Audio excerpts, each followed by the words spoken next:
देखिए, कोरोना से लड़ाई में मुंबई से अच्छी खबर आई है। मुंबई में लगातार कोरोना के मामले घटते नजर आ रहे हैं। खासकर एशिया की सबसे बड़ी झुग्गी बस्ती धारावी में जिस तरीके से नई लहर को काबू किया गया है, उसकी हर तरफ जमकर तारीफ हो रही है। आखिर क्या है कोरोना के खिलाफ धारावी का मास्टर प्लान, देखते हैं इस खास पेशकश में।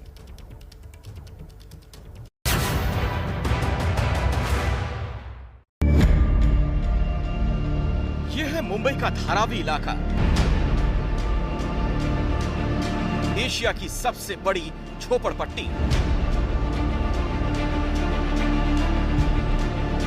जहां 2.5 वर्ग किलोमीटर में बसते हैं 8 लाख से ज्यादा लोग।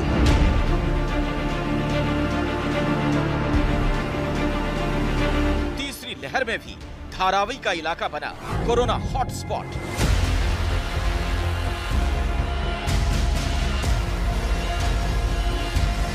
यहां 24 घंटों में 150 से ज्यादा तक कोरोना के मामले दर्ज हो रहे थे, जिस वक्त पूरे मुंबई में 20,000 से ज्यादा मामले सामने आ रहे थे। इसके बाद धारावी में लोगों की सेवा के लिए मोबाइल वैन तैनात किए गए, जहां नागरिकों को अगर कोरोना के लक्षण महसूस होते तो वो तुरंत जाकर टेस्टिंग कर सकते हैं। इसके अलावा यहां 5 क्लिनिक भी बनाए गए, जिसमें डॉक्टर अपनी टीम के साथ लोगों की जांच करते हैं। तीसरी लहर में अकेले धारावी से कुल 7,776 मामले दर्ज हो चुके हैं। वहीं 500 से ज्यादा मामले एक्टिव हैं। हालांकि सारे मामलों में 85% में कोई लक्षण नहीं देखे गए। बीएमसी का जी नॉर्थ वार्ड वॉर रूम भी नागरिकों की लगातार टेस्टिंग कर रहा है। बीएमसी की कोशिश है कि लोगों का जल्द से जल्द टीकाकरण भी हो जाए। मैं फिलहाल मुंबई के धारावी में हूँ।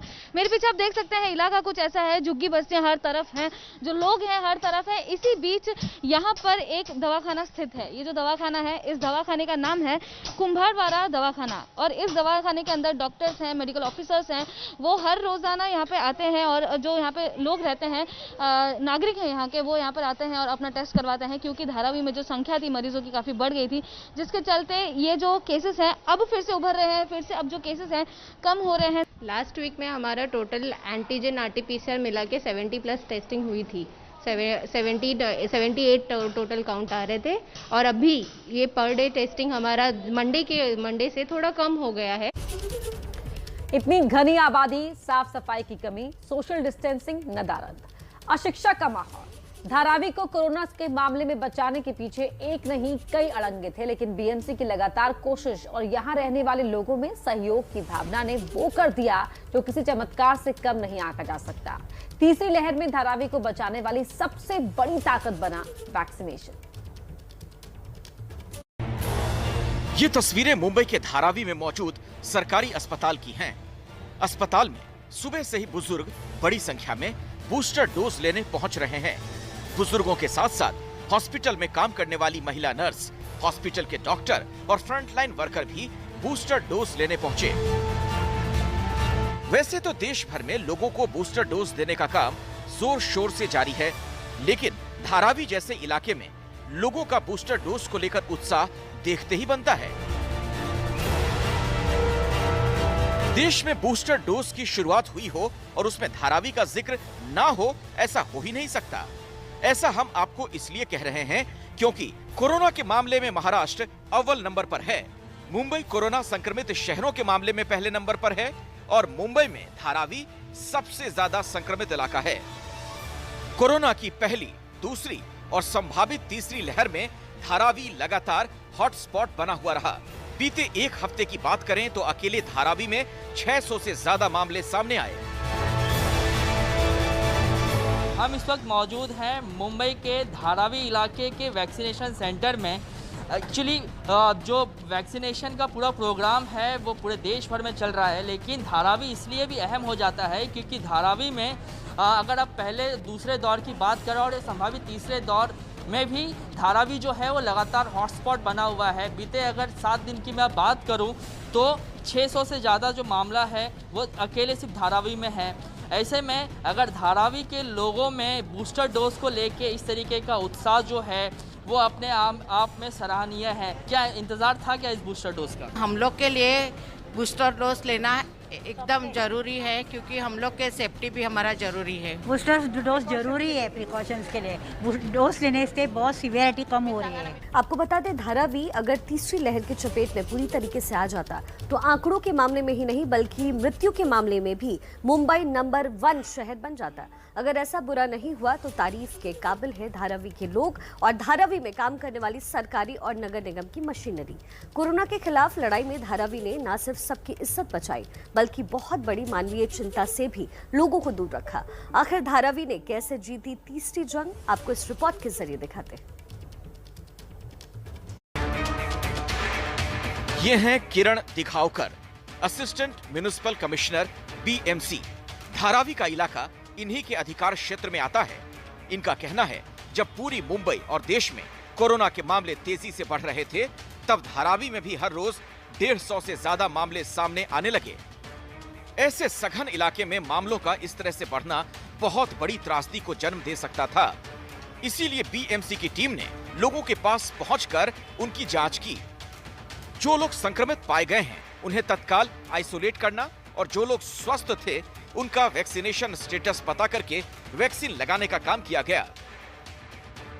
ओवरऑल मुंबई में ही काफ़ी ये तादाद में केसेस देखने को मिली हुई है, तो उसके हिसाब से धारावी में भी वो आंकड़ा 150 तक चला गया था। एक दिन में 150 केसेस मिल रहे थे, 147 केसेस मिल रहे थे। तो हमने वही सैनिटाइजेशन और त्रिसूत्री जो है वैक्सीनेशन पे ध्यान देना, पूरे टॉयलेट्स का, कम्युनिटी टॉयलेट्स का सैनिटाइजेशन करना और फ्री टेस्टिंग की सुविधा उपलब्ध कर देना।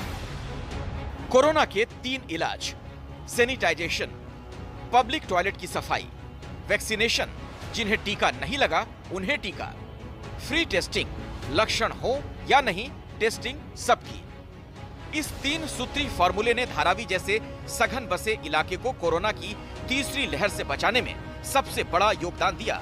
धारावी में लोग ज्यादा भीड़ भाड़ से बचते हैं तो ये भी बीएमसी की ताकीद का असर है। भले ही धारावी में अशिक्षा ज्यादा हो लेकिन समझ की कमी नहीं, और लोग जानते हैं सरकार की कोशिश उन्हें सुरक्षित रखने की है। अलवर में एक नाबालिग बच्चे के साथ हुई बर्बरता को 4 दिन गुजर चुके हैं, लेकिन अब तक आरोपी पकड़े नहीं गए। इस बीच रेप कांड में नया मोड़ आया है। देखिए संवाददाता प्रतिमा मिश्रा की एक्सक्लूसिव रिपोर्ट।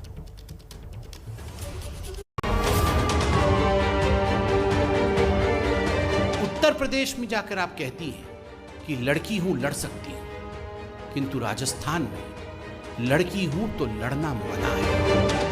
वो लड़की मुंह से बोल नहीं पाती, वो लड़की के साथ इतनी बुरी घटना की गई है। ऐसे बोली बस मम्मी, मेरी बहन भी रोने लगी, बेटी आपके साथ क्या हो गया।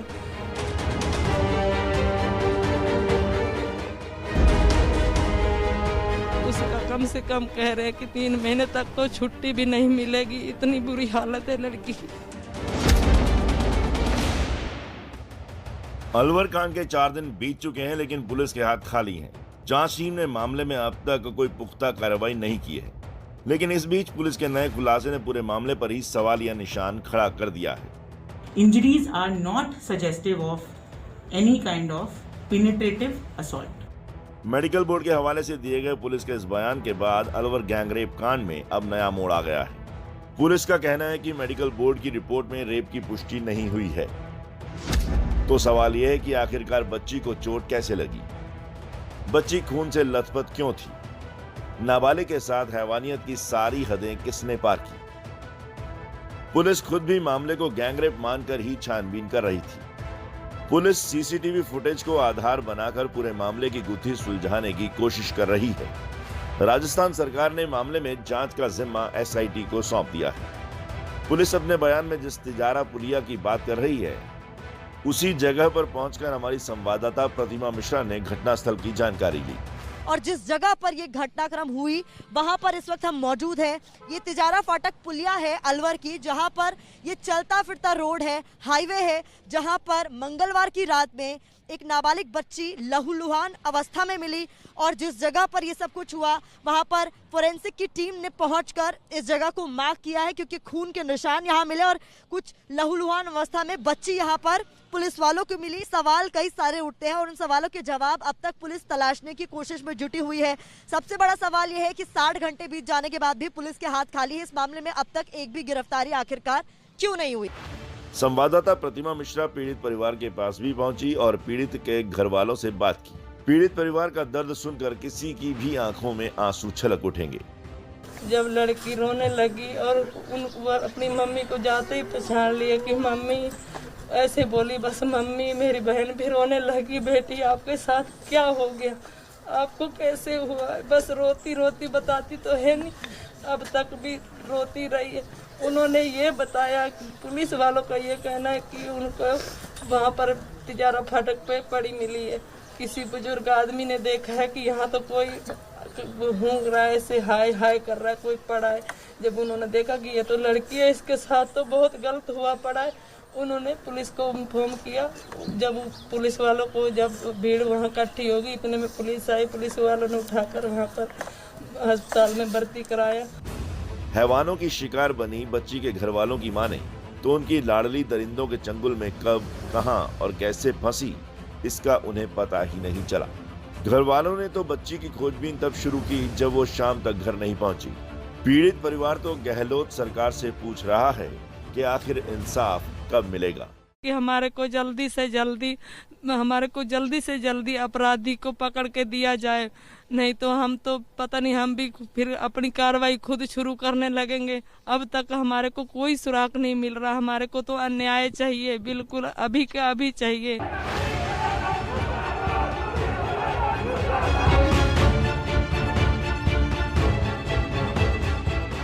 बलात्कारियों को फांसी दो, फांसी दो, फांसी दो। पुलिस के ताजा खुलासे के बाद अलवर कांड में नया मोड़ जरूर आ गया है, लेकिन इस घटना पर राजस्थान की राजनीति में आया उबाल कम नहीं हो रहा। बीजेपी ने सड़क से लेकर सोशल मीडिया तक मोर्चा खोल दिया है। बीजेपी के राज्यसभा सांसद किरोड़ी लाल मीणा ने मामले में सीबीआई की जांच की मांग की। बीजेपी का आरोप है कि गहलोत सरकार मामले पर लीपापोती का काम कर रही है। अध्यक्ष हैं वो ये बयान दे रही है कि ये रेप नहीं है, वो कोई एक्सपर्ट नहीं है, डॉक्टर की ओपिनियन दे नहीं सकती, वो तो डॉक्टर ही देंगे। और अब चूंकि जब महिला आयोग के अध्यक्ष बयान दे रही तो ऐसा लग रहा है कि ये सरकार इसको पर्दा डालना चाहती है, लीपापोती करना चाहती है। इसलिए हम सांकेतिक रूप से आज ये कहने के लिए आए हैं कि इसकी जांच सीबीआई से कराई जाए। हमें राजस्थान की सरकार पर भरोसा नहीं है। राजस्थान के साथ साथ दिल्ली में भी मामले पर सियासत गर्मा गई है। बीजेपी प्रियंका गांधी वाड्रा से भी मामले पर तीखे सवाल पूछ रही है। उत्तर प्रदेश में जाकर आप कहती हैं कि लड़की हूं, लड़ सकती हूं, किंतु राजस्थान में लड़की हूं तो लड़ना मना है। किन हाथों के लोग में कांग्रेस की राजनीति है? आप जानते हैं, जब अलवर में इस प्रकार की विभत्स घटना घट रही थी, प्रियंका वाड्रा वहीं मौजूद थी। प्रियंका जी का जन्मदिन था, वो अपने पति श्री वाड्रा जी के साथ रणथंबोर की जंगलों में मौजूद थी। बीजेपी के सवालों के बीच प्रियंका गांधी ने पीड़ित परिवार से फोन पर बात की और इसकी जानकारी दी कांग्रेस विधायक धीरज गुर्जर ने। धीरज गुर्जर जहाजपुर सीट से विधायक हैं। प्रियंका जी ने पीड़ित लड़की के पिता से फोन पर बात की है, पीड़ित परिवार को हर संभव मदद का भरोसा दिलाया है। साथ ही किसी भी मदद के लिए परिवार से सीधे संपर्क में रहने की बात कही। साथ ही मुख्यमंत्री अशोक गहलोत से घटना की जानकारी ली है, त्वरित कार्रवाई का भी आग्रह किया है। पीड़िता का इलाज जयपुर के जेके लोन अस्पताल में चल रहा है, जहां उसकी हालत स्थिर है। बेटी यूपी की हो या राजस्थान की, बेटियों के साथ हैवानियत करने वालों को सजा मिलनी ही चाहिए। अलवर की बेटी को इंसाफ दिलाने की जिम्मेदारी गहलोत सरकार की है। इंसाफ का इंतजार जितना लंबा होगा, यूपी में महिला सशक्तिकरण का अभियान चलाने वाली प्रियंका गांधी के लिए अलवर से उठ रहे सवालों का जवाब देना उतना ही मुश्किल होगा। कैमरा पर्सन हेमंत कुमार के साथ प्रतिमा मिश्रा, एबीपी न्यूज, अलवर। तो 4 दिन बीत चुके हैं, लेकिन पुलिस के हाथ अब भी खाली हैं। प्रियंका गांधी के बाद राजस्थान के मुख्यमंत्री अशोक गहलोत ने भी मामले पर ट्वीट कर विरोधियों पर निशाना साधा है।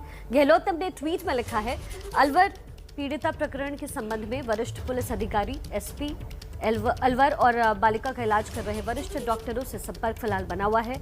डीजी पुलिस को स्वतंत्र एवं निष्पक्ष जांच कर शीघ्र मामले की तह तक पहुंचने के निर्देश दिए गए हैं। अलवर एसपी की सहायता के लिए राज्य स्तर से डीआईजी स्तर के अधिकारी के नेतृत्व में जांच के लिए अलग से टीम भेजी गई है। इस प्रकरण में राजनीतिक दलों द्वारा अनर्गल बयानबाजी नहीं की जानी चाहिए। पुलिस को स्वतंत्र रूप से जांच शीघ्र पूर्ण करने देना चाहिए। जांच के नतीजे तक पहुंचने के बाद ही टिप्पणी करना न्यायोचित होगा। पश्चिमी यूपी में विधानसभा चुनाव का काउंटडाउन शुरू हो चुका है। किसान आंदोलन को लेकर संयुक्त किसान मोर्चा अब भी अपनी मांगों पर अड़ा हुआ है। आज सुबह 11 बजे संयुक्त किसान मोर्चा की बैठक होनी है। बैठक में कई महत्वपूर्ण फैसले लिए जाएंगे। प्रदेश की सरकारों के साथ केंद्र सरकार के वादों पर विचार किया जाएगा। सवाल, क्या दोबारा किसान आंदोलन की शुरुआत होगी? 15 जनवरी का टाइम में रखा कि क्या क्या चीजें होगी, कोई काम रहेंगे या नहीं रहे, आगे की क्या रणनीति रहेगी। तो वो 15 जनवरी को पहली बैठक एसकेएम की आंदोलन के बाद होगी। किसान आंदोलन पर 15 जनवरी तक का अल्टीमेटम था। 15 जनवरी की वो तारीख आ चुकी है। अब सवाल है कि किसान आंदोलन को आगे भी जारी रखेंगे या खत्म करेंगे। इसी सवाल को लेकर आज दिल्ली हरियाणा के सिंघू बॉर्डर पर संयुक्त किसान मोर्चा की अहम बैठक होने वाली है। बैठक सुबह 11 बजे होगी। केंद्र सरकार के भरोसे पर किसान संगठनों ने आंदोलन खत्म किया था।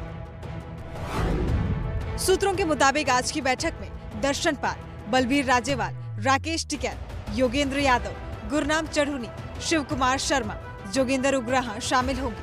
बैठक में केंद्र सरकार के वादे और भरोसे की समीक्षा की जाएगी। संयुक्त मोर्चा 26 जनवरी को ट्रैक्टर मार्च निकालने पर भी फैसला करेगा। समय सीमा के बाद हम 15 जनवरी को फिर बैठ रहे हैं। एसकेएम की बड़ी बैठक होगी, उसमें हम रिव्यू करेंगे कि अभी तक सरकार ने कितनी मांगे मानी।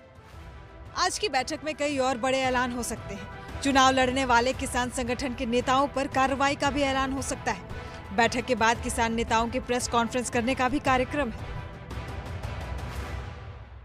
शिवसेना ने बीजेपी को बड़ा संदेश दिया है। क्या है पूरी खबर, देखिए हमारी इस रिपोर्ट में। म्हणून मी त्या सर्वांना नम्रपणाने, अत्यंत विनम्रतेने महाराष्ट्र में मुख्यमंत्री के नाम पर मची महाभारत के बीच सीएम उद्धव ठाकरे ने कल एक बार फिर उपस्थिति दर्ज कराई।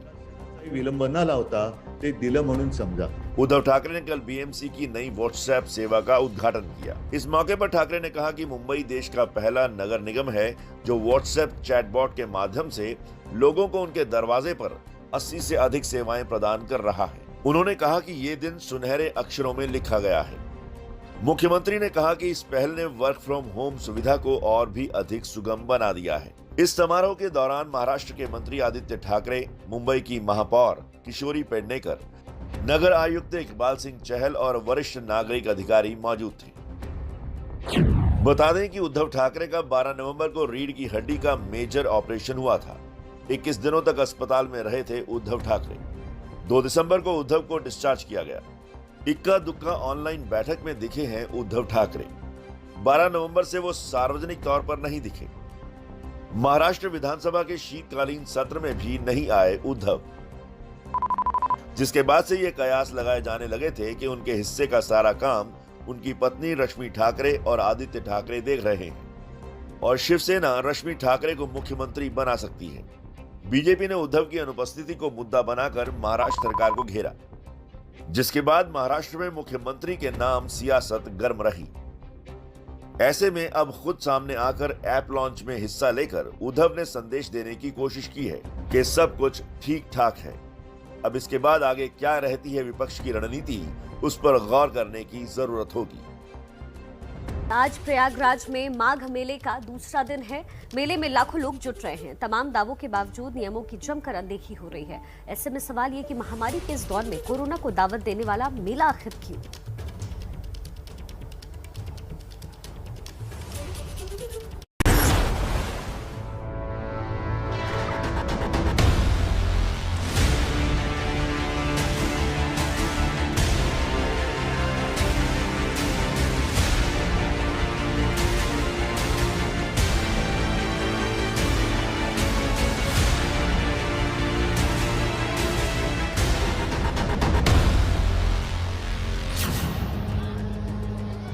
ऐसे ही कोरोना नियमों को ताक पर रखकर संगम में लाखों श्रद्धालुओं ने डुबकी लगाई।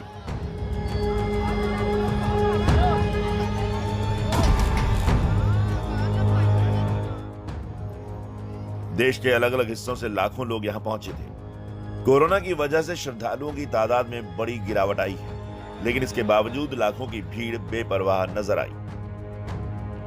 सरकारी अमले ने यहां के लिए गाइडलाइंस और एडवाइजरी जारी की थी, लेकिन ये सभी नियम कानून सरकारी फाइलों में ही कैद होकर रह गए।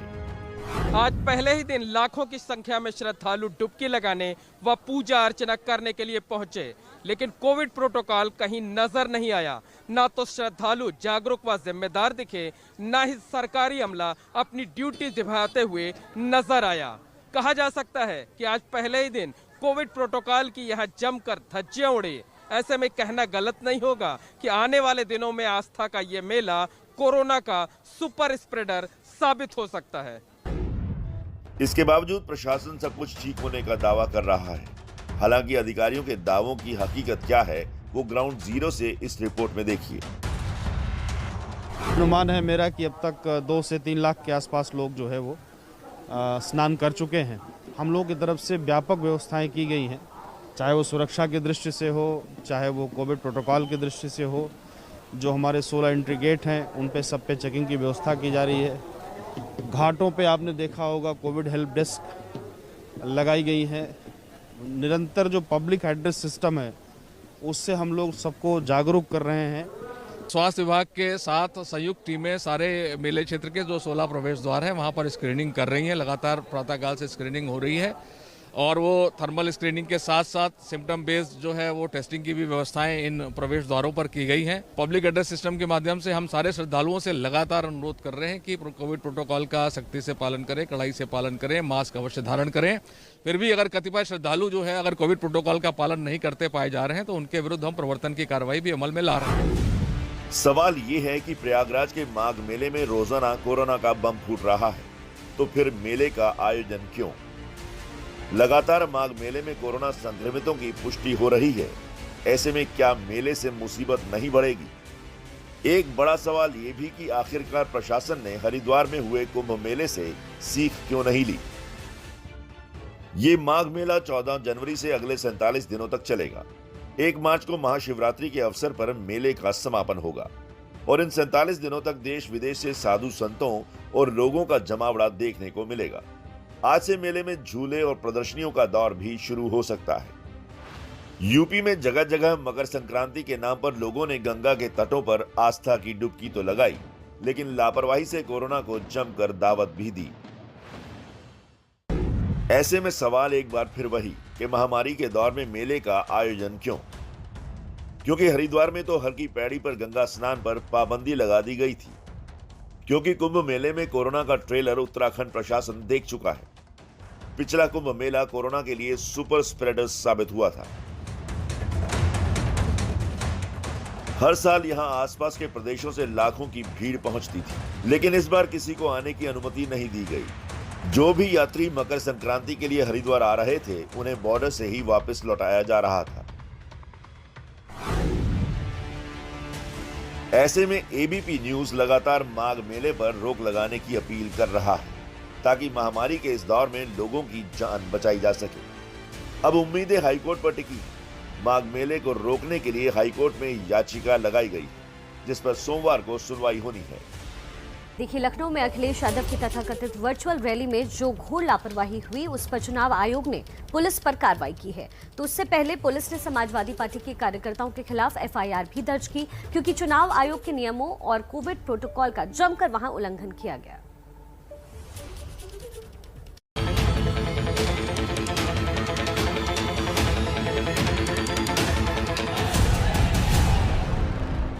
लखनऊ में अखिलेश यादव ने कल जो ये कार्यक्रम किया था, उससे देश भर में ये सवाल उठे कि अगर ये वर्चुअल रैली है तो फिर असल रैली किसे कहते?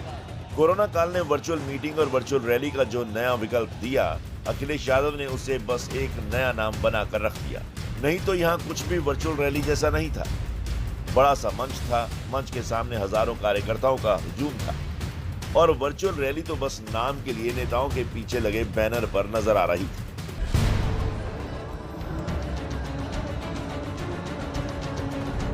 चुनावी माहौल में बीजेपी को नुकसान पहुंचाने के उत्साह में समाजवादी पार्टी ने जो गलती की है या जानबूझकर जो हरकत की है वो कोरोना को दावत देने वाला हो सकता है।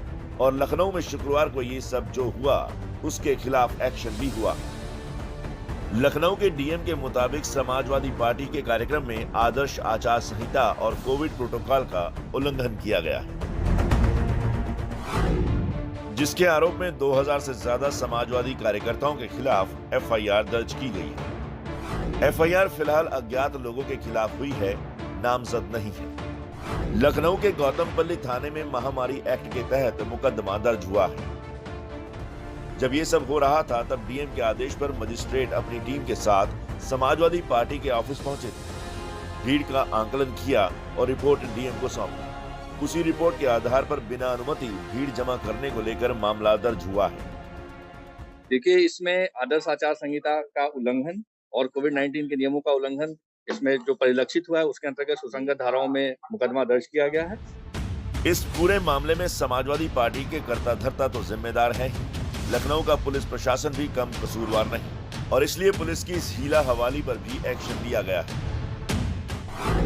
चुनाव आयोग ने लखनऊ के गौतमपल्ली इलाके के एसएचओ को सस्पेंड कर दिया है। चुनाव आयोग ने एसीपी से भी जवाब मांगा है। शुक्रवार को कार्यक्रम के दौरान ही अखिलेश यादव ने कहा था कि चुनाव आयोग के नियमों का पालन करेंगे, लेकिन वर्चुअल का बैनर लगाकर अखिलेश यादव ने फिजिकल रैली की और शक्ति प्रदर्शन करने का काम किया।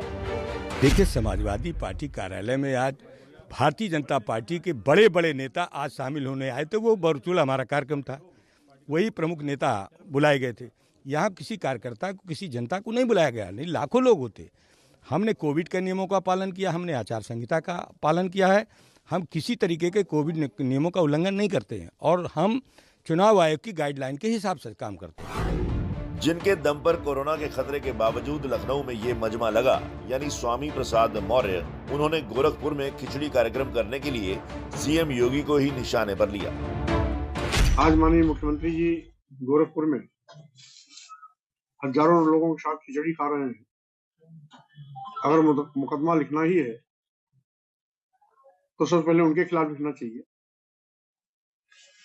आचार संहिता मुख्यमंत्री जी तोड़ रहे हैं और वो सार्वजनिक रूप से खिचड़ी खा रहे हैं। लेकिन बीजेपी ने भी पलटवार किया है। देखिए, समाजवादी पार्टी कानून तोड़ने का दूसरा नाम है।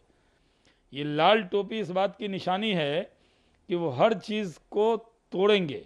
जो 2-3 ऐसे लोग जो दल बदलने में माहिर है वो आ गए उनके पास। इसमें किस बात का जश्न दिखा रही है समाजवादी पार्टी? क्या कोविड गाइडलाइन का पूरा पालन उनको नहीं करना चाहिए था?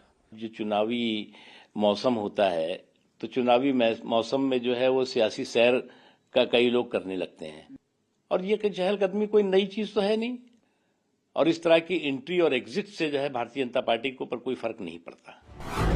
इन तमाम राजनीतिक बयानबाजियों के बीच एक बात तो साफ है कि अखिलेश यादव के आयोजन में चुनाव आयोग की रैलियों पर रोक के नियम को तोड़ा गया है और इसलिए आयोग ने अफसरों पर कार्रवाई भी की है। चुनाव आयोग ने 15 जनवरी तक रैली, रोड शो और बाइक साइकिल रैली पर रोक लगाई थी। आज चुनाव आयोग एक बार फिर मीटिंग करने वाला है और रैलियों पर रोक की मियाद बढ़ाने या खत्म करने पर फैसला करेगा। ऐसे में बड़ा सवाल है कि क्या यूपी में जारी रहेगी रैलियों पर रोक? यूपी विधानसभा चुनाव के लिए आज बीजेपी उम्मीदवारों की पहली लिस्ट जारी हो सकती है, जिसमें खुद सीएम योगी के अयोध्या से लड़ने की पुख्ता खबर है। बीजेपी करीब 170 सीटों पर उम्मीदवारों के नाम पर चर्चा कर चुकी है, बस ऐलान होना बाकी है। इस बीच सूत्रों के हवाले से यह खबर भी है कि बीजेपी में हुई बगावत का बड़ा असर ये हुआ है कि कई विधायकों के टिकट कटने से बच गए हैं। देखिए पंकज झा की एक्सक्लूसिव रिपोर्ट।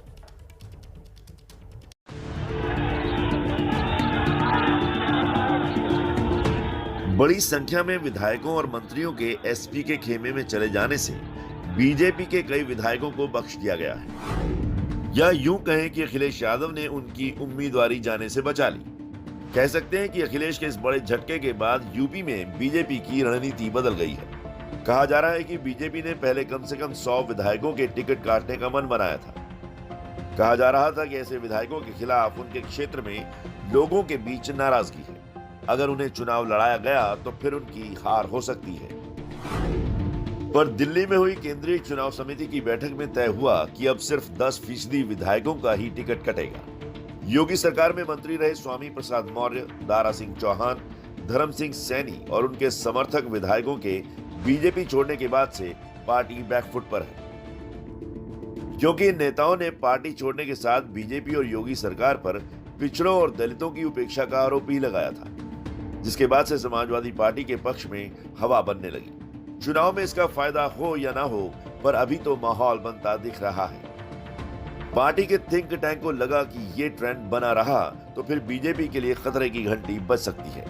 लिहाजा ये तय हुआ कि बीजेपी परिवार को टूटने और बिखरने से बचाने के लिए विधायकों का टिकट कम से कम काटा जाए, और इसीलिए 3 दिनों तक दिल्ली में बीजेपी की जो मैराथन मीटिंग चली, उसमें 172 सीटों के लिए उम्मीदवारों के नाम पर चर्चा हुई। उसमें ज्यादातर उन विधायकों के नाम कटने से बच गए जिन पर खतरे की तलवार लटक रही थी। मीटिंग में मौजूद रहे पार्टी के ही 2 नेताओं के मुताबिक कई विधायकों को जीवन दान मिल गया है।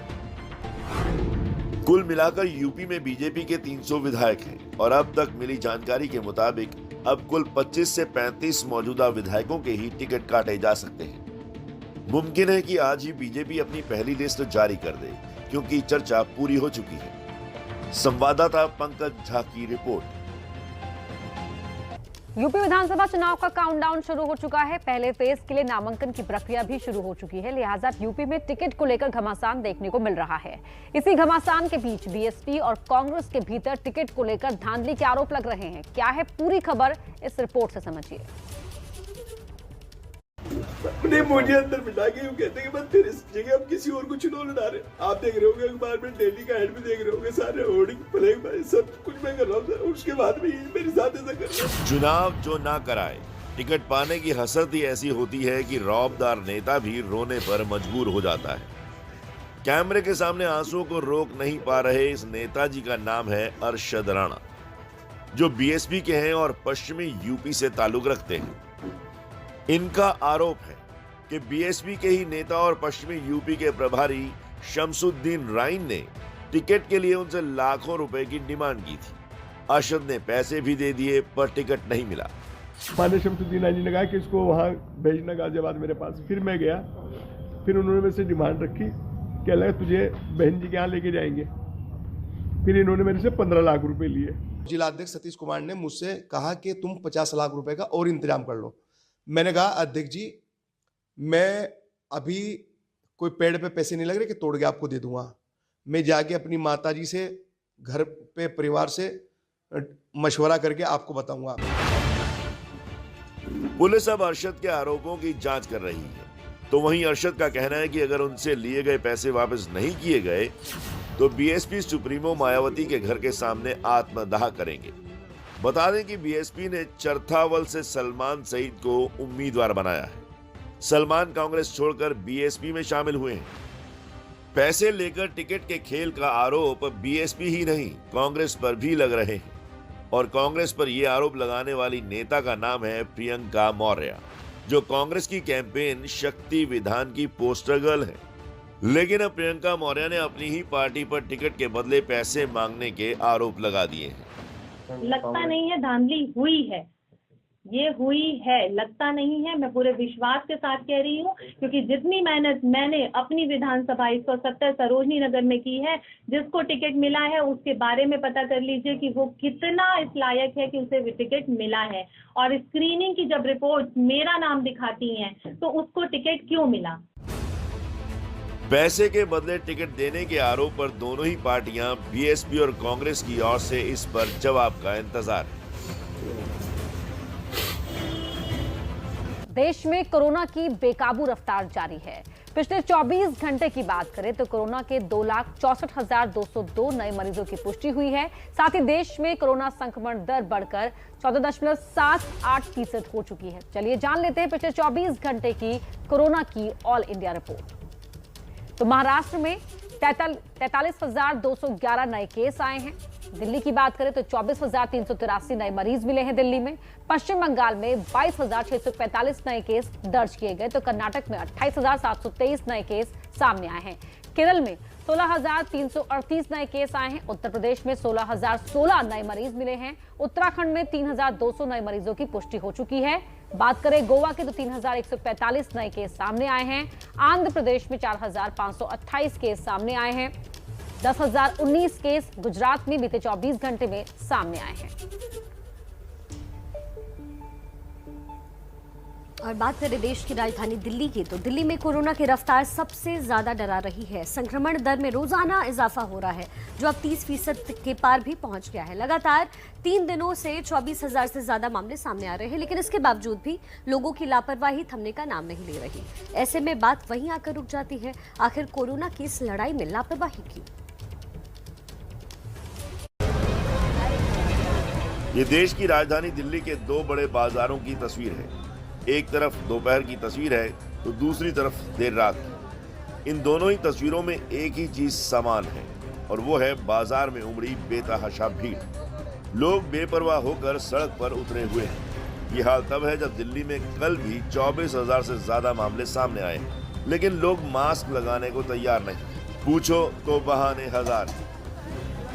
इस समय मैं चांदनी चौक पर मौजूद हूँ और भीड़ को काबू करने के लिए कई बार बातें बड़ी की गई हैं, लेकिन क्या भीड़ काबू हो पाई है, इसको देखने के लिए हम यहाँ पर पहुँचे हैं। मेरे पीछे आप तस्वीरों में देख सकते हैं कि बाजार में भीड़ वैसी की वैसी जुटी हुई है और ये सुपर स्प्रेडर भी बनने का काम कर सकते हैं। मास्क कहाँ है भैया? मास्क तो नहीं है। आप लगाते हैं क्या मास्क? Okay sorry. मास्क क्यों नहीं लगाए भैया? देखिए किस तरह से सवालों से बच रहे हैं जो लोग मास्क नहीं लगाए हैं। 24 घंटे में दिल्ली में 24,383 नए केस सामने आए हैं। कोरोना संक्रमण दर 30.64% है, यानी लोगों के संक्रमित होने का खतरा लगातार बना हुआ है। ये संक्रमण दर कैसे बड़ी मुसीबत बन सकती है, इसको समझने के लिए इस ग्राफिक्स को देखिए। दूसरी लहर में 22 अप्रैल 2021 को सबसे ज्यादा 26,169 केस आए थे, जबकि तीसरी लहर में 2 बार ये आंकड़ा पार हो गया है। 12 जनवरी को दिल्ली में 27,561 केस आए थे और 13 जनवरी को 28,867 केस आए हैं। यानी दिल्ली में संक्रमण का खतरा लगातार बना हुआ है। संक्रमण के इस काल में वैक्सीन एक बड़ा हथियार है, लेकिन लोग वैक्सीनेशन में भी लापरवाही बरत रहे हैं। इसको लेकर दिल्ली से एक महत्वपूर्ण आंकड़ा भी सामने आया है, जो ये बताता है कि कोरोना की डबल डोज लेना कितना जरूरी है। दिल्ली में 9 जनवरी से 12 जनवरी तक 97 लोगों की मौत हुई, जिसमें से 89 लोग पूरी तरह से वैक्सीनेटेड नहीं थे, यानी सिर्फ 8 लोग ही ऐसे थे जिन्हें दोनों वैक्सीन लगी थी। डाटा मिला है कि जो मौतें हुई हैं पिछले 5-6 दिनों में, उसमें वैसे लोगों की संख्या काफी ज्यादा है जिन्होंने वैक्सीन नहीं लगवाई। हाँ, 75% से ज्यादा ऐसे लोग हैं जिन्होंने वैक्सीन नहीं लगाई थी। दूसरी बात ये भी बता दूं, जो डेथ हो रही है 90% से भी ज़्यादा कोमोर्बिड है, जिनको कभी कोई ना कोई गंभीर बीमारियां हैं, जैसे कि कैंसर है, किडनी के काफ़ी सीरियस पेशेंट्स हैं, और दूसरी गंभीर बीमारियों की वजह से थे। एक केस ऐसा भी आया था जिसने आत्महत्या की कोशिश की थी, उसका 3 दिन बाद डेथ हुई, परंतु कोरोना पॉजिटिव भी पाया गया तो लिस्ट में उसका नाम। दिल्ली में सरकार ने पाबंदियां तो लगा दी, पुलिस और प्रशासन मुस्तैदी के साथ अपनी जिम्मेदारी निभा रहा है, लेकिन लोगों की लापरवाही ही उनके जान की सबसे बड़ी दुश्मन बन रही है। तो बात यह है कि वैक्सीन हर हाल में लगानी है और कोविड नियमों का पालन करना है, भीड़ भाड़ नहीं लगानी है। दिल्ली में कोरोना का संक्रमण का काल चल रहा है। ऐसे में आपको मौसम को लेकर भी सावधान रहने की जरूरत है, क्योंकि एक तरफ दिल्ली में सर्दी का सितम बढ़ रहा है तो दूसरी तरफ प्रदूषण का स्तर। दिल्ली का न्यूनतम तापमान घटकर 6 डिग्री के आसपास पहुंच गया है। राजधानी दिल्ली में पिछले 3-4 दिन से ही लगातार कड़ाके की ठंड जारी है और आज भी ठंडी हवाएं सुबह से ही चल रही हैं। इस समय मैं दिल्ली के अक्षरधाम मंदिर पर मौजूद हूँ। कल के मुकाबले अगर बात करी जाए तो यहाँ पर आज धुंध काफ़ी कम है और काफ़ी साफ यहाँ पर है आसमान, लेकिन कल काफ़ी ज़्यादा कोहरा पड़ रहा था। हालांकि ठंड अभी भी बरकरार है और मौसम विभाग का अनुमान है कि आज अधिकतम तापमान 16 डिग्री के आसपास और न्यूनतम तापमान 4 से 6 डिग्री के आसपास रह सकता है, यानी कि काफ़ी ज़्यादा ठंड अब बढ़ गई है। ठिठुरन महसूस की जा रही है। यहाँ तक दिन भी होता है, उसके बाद भी हवाएं तेज़ चल रही हैं। तो ऐसे में जब ठंड बढ़ी है तो प्रदूषण का स्तर भी बढ़ गया है। अगर AQI ओवरऑल देखा जाए तो सफ़र के मुताबिक 339 यानी कि बेहद ख़राब कैटेगरी में है और ये PM 2.5 जो है वो मुख्य पोल्यूटेंट है और काफ़ी हानिकारक यहाँ पर आप देख सकते हैं रेड लाइन पर पहुँच चुका है। जो AQI है यहाँ पर हवा की गुणवत्ता बेहद ख़राब हो गई है। ऐसे में राजधानी दिल्ली वाले जहाँ पर ठंड से जूझ रहे हैं, वहीं पर बढ़ती हुई ठंड के चलते अब प्रदूषण भी बढ़ गया है, तो दुगनी हो गई है जो मुसीबतें हैं राजधानी दिल्ली वालों की, क्योंकि जैसे जैसे ठंड बढ़ी है प्रदूषण भी बढ़ा है, तो ठंड के साथ ही साथ उन्हें जहरीली हवा में सांस भी लेना पड़ रहा है। कैमरा पर्सन रवीश पांडे के साथ इला काज़मी, ABP न्यूज़ दिल्ली। देखिए, चुनाव है तो फिर से यूपी में राम के नाम का शोर है। बस 2 साल का इंतजार और उसके बाद राम के भक्त अयोध्या में भव्य राम मंदिर में जाकर रामलला के दर्शन कर पाएंगे। ये दावा खुद मंदिर निर्माण कार्य की निगरानी कर रहे अधिकारियों का है। ABP न्यूज़ ग्राउंड जीरो पर पहुंचकर उनसे सीधी बातचीत कर रहा है और मंदिर कब तक बन पाएगा ये उनसे आप जानिए। इस पर सटीक जानकारी हमने हासिल की, हमारी खास रिपोर्टर देखिए। ये राम को लेकर आस्था का असर ही है कि हर चुनाव में राम राजनीति के केंद्र में भी होते हैं। राम के नाम पर वोट पाने का काम तो हर चुनाव में होता है। अब की बार यूपी में इन तस्वीरों के सहारे भी वोट बटोरने का काम होगा।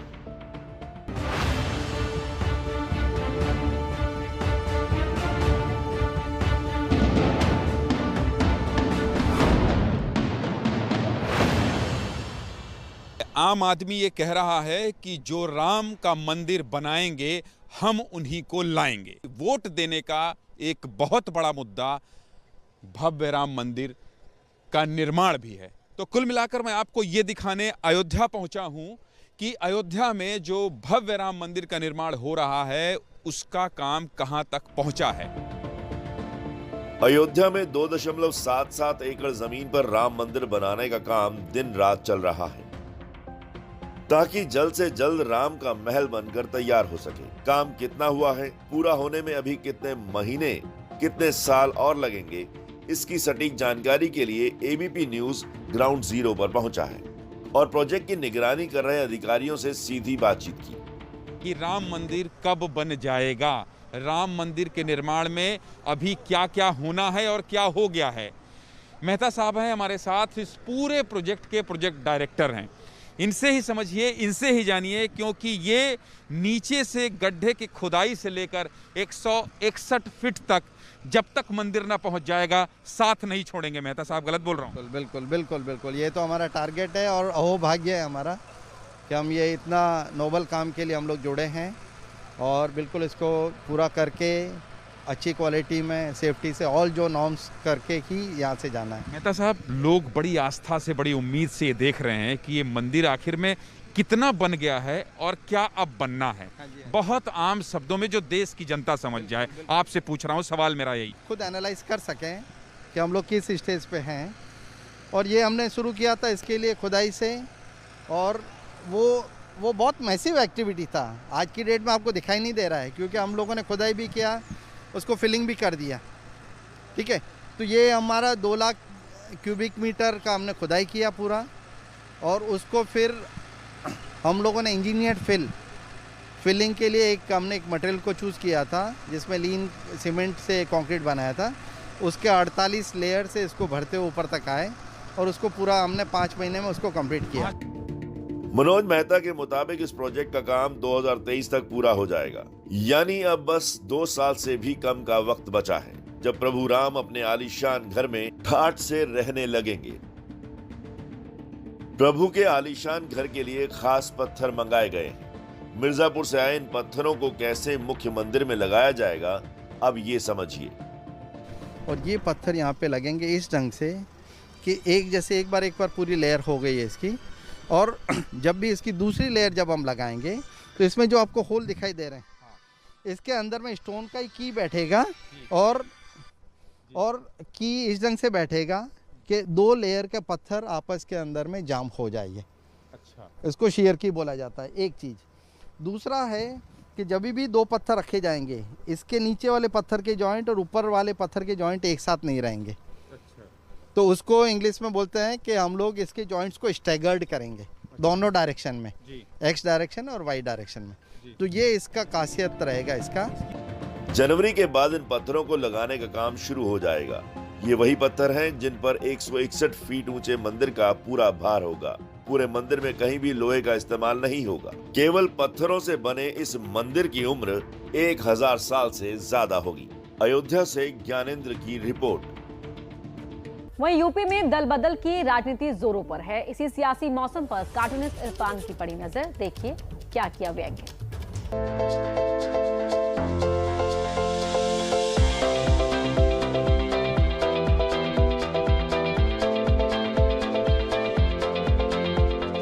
मौसम का तकाजा है। कुछ लोगों को लग रहा है कि मौसम बदल रहा है, इस हिसाब से वो खान पान बदल रहे हैं, कपड़े बदल रहे हैं। उत्तर प्रदेश में इस मौसम के बदलने की आहट से बहुत सारे लोग अपने बड़े बड़े वाहनों को छोड़कर साइकिल की सवारी करना शुरू कर दिए हैं। अब देखना ये है कि क्या वाकई मौसम बदल रहा है। इस वक्त की बड़ी खबर आपको बता दें, अलवर जिले में नाबालिग बच्ची के साथ हुई दरिंदगी पर देश भर में गुस्सा है। प्रशासन और सरकार के खिलाफ विरोध प्रदर्शन हो रहा है। इस बीच जब कुछ बच्चियां अलवर के जिला कलेक्टर ननुमल पहाड़िया से सुरक्षा मांगने पहुंची तो कलेक्टर ने बच्चियों को ही धमका दिया। जिला कलेक्टर ननुमल पहाड़िया ने बच्चियों से कहा कि वो राजनीति ना करें, पढ़ाई करें। इस वीडियो को केंद्रीय मंत्री गजेंद्र सिंह शेखावत ने अपने ट्विटर अकाउंट पर शेयर किया है। तो 4 दिन हो चुके हैं अलवर रेप कांड में। अब तक पुलिस के हाथ खाली हैं और जब कलेक्टर से मदद मांगने कुछ बच्चियां पहुंचती हैं, गुहार लगाने पहुंचती हैं, तो कलेक्टर उन्हें ज्ञान दे देते हैं और कहते हैं कि आप राजनीति ना करें बल्कि पढ़ाई करें। इस वीडियो को केंद्रीय मंत्री गजेंद्र सिंह शेखावत ने अपने ट्विटर अकाउंट पर पोस्ट किया है। सुनिए। तो आपके पापा जी से सुनी का बात करो ना, आपकी बच्ची पढ़ने आई है या राजनीति कर रही है? क्या नाम है आपके पिताजी का? भरोसी जी का नंबर दो, हमारी एडीएम बात। अरे आप मेरी बात सुनिए, इन बच्चों को खान में मत दीजिए आप। एक पापा जी का नंबर दो, पापा जी से बात कर। इसके से कर लेते, पापा जी से बात है नहीं कर, इससे पापा जी से बात कर। स्कूल चलिए और स्कूल से हमारे बंदे कैसे आएंगे? कौन सी स्कूल में? ग्रामीण स्कूल। और कौन सी बच्ची बोल रही है उनके पापा से बात करता हूँ। आ जाओ भाई, कौन सी तो आ जाए बात तो नहीं करेंगे। कौन सी बच्ची है? अरे आप रुकिए, तसल्ली रखें। इसके बाद और दूसरे मैं बच्चों को मेरी तरफ से राय दूंगा, आप पढ़ाई करिए, ठीक है ना? आ जाओ बेटे,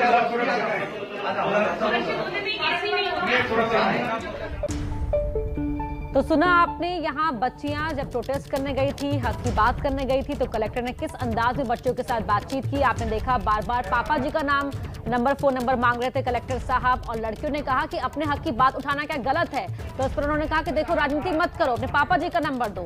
बच्चों के पिता से बात करने की धमकी देते हुए यहाँ पर कलेक्टर साहब नजर आ रहे हैं। तो क्या बच्चियां अपने हक की बात ना उठाए, ना करें, जब एक नाबालिग के साथ दरिंदगी हुई है? हालांकि पुलिस कह रही है कि किसी भी तरह के रेप के जो जांच में पुष्टि नहीं हुई है। तो उसके बाद बच्चे ने इस बात को उठाया और किस अंदाज में कलेक्टर ने इन बच्चों से बात की वो आप टीवी स्क्रीन पर देख पा रहे हैं। सुना भी आपने इस पूरी बातचीत को, और इस पूरे वीडियो को केंद्रीय मंत्री गजेंद्र सिंह शेखावत ने ट्विटर पर अपलोड किया है।